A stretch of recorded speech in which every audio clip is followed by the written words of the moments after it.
आज़ाद करवाउणा है। तो उन्हें 17 साल की उम्र दे विच सब तो पहला काम ये किया कि सब तो पहला उन्हें पंजाबी और उर्दू दे विच अखबार कढ़ने शुरू किए। उस समय जिहड़ी टाइपिंग हुंदी सी पंजाबी दी ते हो जाती सी, पर उर्दू की टाइपिंग नहीं सी हुंदी। उन्हें की किया भी अपने हत्थां दे नाल 1000 अखबार जिहड़े सी एक दिन दे विच वो लिखदा सी ते हफ्ते दे विच वो हर एक जगह के उत्ते कुरीयर करने, भाव वंडने, वो खुद भी जाता हुंदा सी। हर एक जगह के उत्ते उन्हें कौम के हित दे लई अखबार कढ़ने शुरू किए। अखबार कढ़ना और हत्थां दे नाल अखबार नूं लिखना बड़ा वड्डा फर्क है जी, हत्थां दे नाल अखबार लिखना। उस तो जिहड़ी अगली गल है, फिर उन्हें एक जथेबंदी उसारी, जथेबंदी दे विच मुड उहदे विच हिस्सा लिया ते नाल दी नाल बड़े साथियों ने इकत्तर किया ते बड़ियां योजनावां बनाईयां भी किसी ना किसी तरीके दे नाल देश नूं आज़ाद करवाया जाए। उस तो बाद उन्हें सोचा भी देश दे लई होर भी चीज़ की बड़ी जरूरत है, तो उन्हें अगला उद्यम किया कि हवाई जहाज़ जिहड़े आ ना उहदी ट्रेनिंग लैनी शुरू की। उहदा लैण दा परपज़ ये सी भी किसी ना किसी तरीके दे नाल कल नूं देश उत्ते हवाई जहाज़ां दे नाल भी हमला करना पै सकदा है, तो इस करके जे हमला करना है तो हवाई जहाज़ की ट्रेनिंग बड़ी जरूरी है। जे उत्थों जिहड़े उस समय राज चल रही सी बरतानविया दा, जे उन्होंने खत्म करना है तो कुछ हफ्तियां दे विच कहंदे उन्हें पूरी ट्रेनिंग जिहड़ी सी वो लै लई।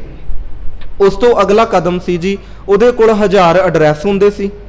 ते 1000 एड्रैसां दे उत्ते वो अखबार नूं जिहड़ा सी वो भेजदा हुंदा सी। ये कोई छोटा मोटा काम नहीं सी।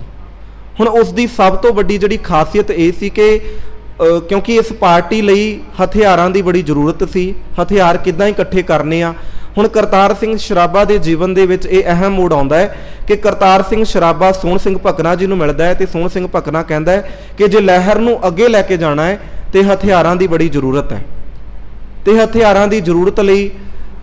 उन्हें करतार सिंह सराभा नूं कहा भी किसी ना किसी तरीके दे नाल हथियार मिल जाण ते आपां फिर जिहड़ी पार्टी है उन्होंने अगे वधाईए ते अगे जाके आपां देश दे उत्ते जाके जिहड़ी बरतानवी जिन्हां ने इस देश दे उत्ते राज कीता है तो उन्होंने किसी ना किसी तरीके दे नाल देश विचों कढ़िया जाए। तो उस समय करतार सिंह सराभा ने 2 दिनां दे विच 200 बंदूकां दा प्रबंध किया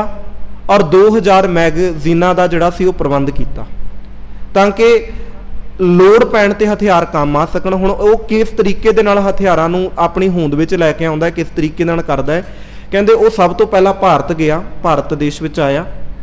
मद्रास हवाई उदों हुंदे सी आम तौर ते जिहड़े पानी दे विच चलण वाले जहाज़ हुंदे सी, उन्हां दे विच वो गया ते उत्थे जाके वो जिस वक्त अमृतसर तो जलंधर वाली गड्डी दे अमृतसर पहुंचे ते अमृतसर तो जलंधर तक गड्डी विच बैठण लगा तो उस समय उन्हें वेख्या कि एक सिख नौजवान जिहड़ा कि फौज की वर्दी उन्हें पहनी हुई है, उहदे कोल जाके बह गया। वो सिख सी ते उहदे कोल जाके उन्हें देश भगती दी इदां दी गल्लां कीतियां। उम्र सिर्फ 17 साल की सी उस वक्त भी उहदी, ते 17 साल की उम्र दे विच देखो आपां अमृतसर तो जलंधर तक जाना होवे ते किन्ना सफ़र लगेगा। इन्ने क छोटे जे समय दे विच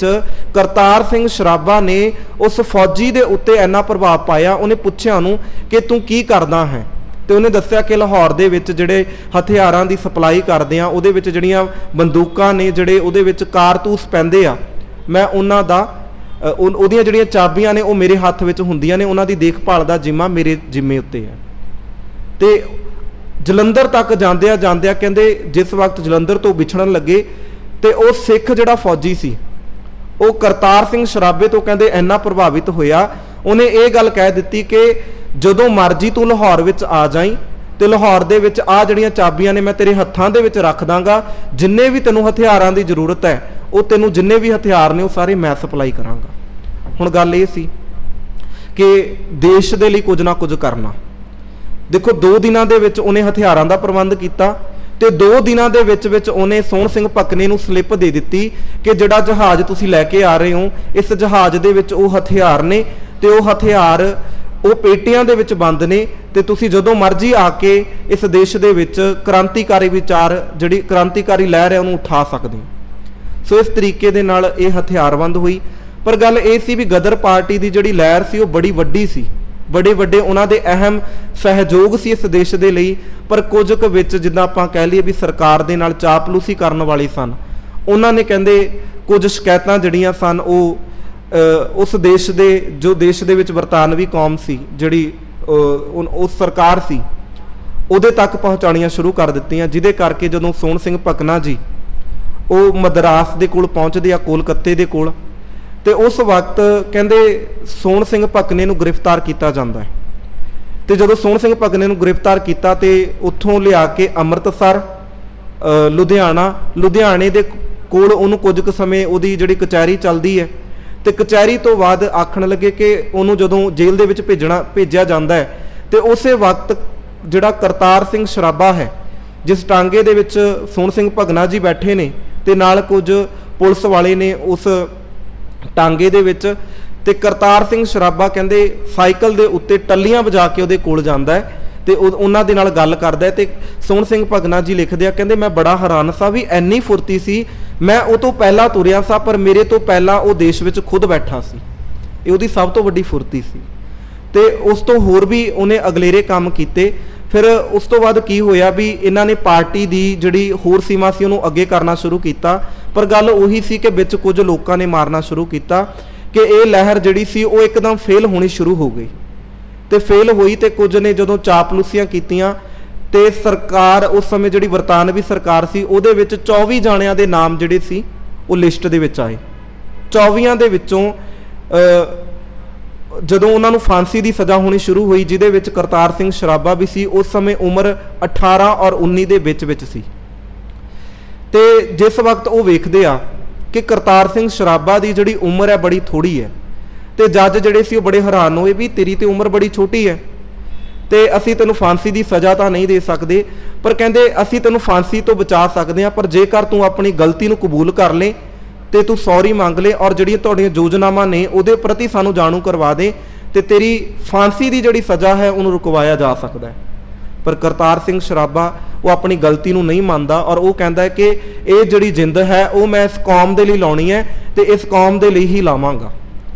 इन्ना प्रभावित सी वो बंदा। तो ईवन इत्थों तक जदों वो पंजाब दे विच आया सी ना लाहौर दे विच अमृतसर तक उहदे जिन्ने भी विद्यार्थी सन उत्थे जाके वो प्रचार भी करदा सी गदर लहर दा, तो उस दे प्रचार तो इन्ने प्रभावित होए कि जिहदे विचों शहीद भगत सिंह जी दा असीं अज जिक्र पढ़दे हां, उन्हां ने भी इस देश दे लई कुछ ना कुछ करन दी समर्था जिहड़ी सी सोच जिहड़ी सी वो अगे करनी शुरू कीती। शहीद भगत सिंह तो प्रभावित होए।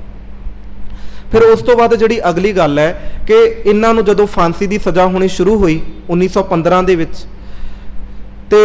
जज ने जदों देखिया कि ये गलती नहीं कबूल कर रहे, तो उस वक्त इन्हां नूं जदों अगले दिन फांसी की सज़ा देनी शुरू की तो सवेर वेले इन्हां दीयां बेड़ियां जड़ियां सन इन्हां नूं पाईयां गईयां। जदों जेल तो बाहर लिआंदा गया उस समय कहंदे सरकार दे एक एजेंट वालों एक ऐलान आउंदा है जिस विच लिखिया जांदा है कि इन्हां 24 दे विचों 17 जाणियां दी जिहड़ी सज़ा है वो माफ़ की जाती है। 17 की सज़ा माफ़ की गई, पर 7 की जिहड़ी सी वो सज़ा उस तरीके दे नाल सी फांसी की। उन्हां 7 दे विचों जिहड़ा सी वो करतार सिंह सराबा सी, ते करतार सिंह सराबा नूं 1915 दे विच जिहड़ा सी वो फांसी की सज़ा दी गई। जिस वक्त उन्होंने फांसी चढ़ाउण लगे उहदे जिहड़े दादा सी उहदे कोल आए कि जिस देश दे लई तू कुर्बानी दे रहे हैं वो तो तेनों गालां कढ़दे आ, वो तो तेरे बारे गलत बोलते आ। वो कहंदा कि उस वक्त उन्हें आख्या कि तू अपने देश के लिए अजिही मौत क्यों मर रहे हैं, तेरी अजे उम्र भी की है, तू अपनी उम्र नूं होर भुगत होर जीवन बतीत कर, तेरी उम्र बड़ी थोड़ी है। तो उस वक्त जिहड़ा करतार सिंह सराबा सी उन्हें इक्को गल कही कि देखो दादा जी तुहाडा फलाना रिश्तेदार किस तरीके दे नाल मरिया, वो फलाना रिश्तेदार किस तरीके दे नाल मरिया, उन्हें इस तरीके दे नाल रिश्तेदारां दे नाम गणाए।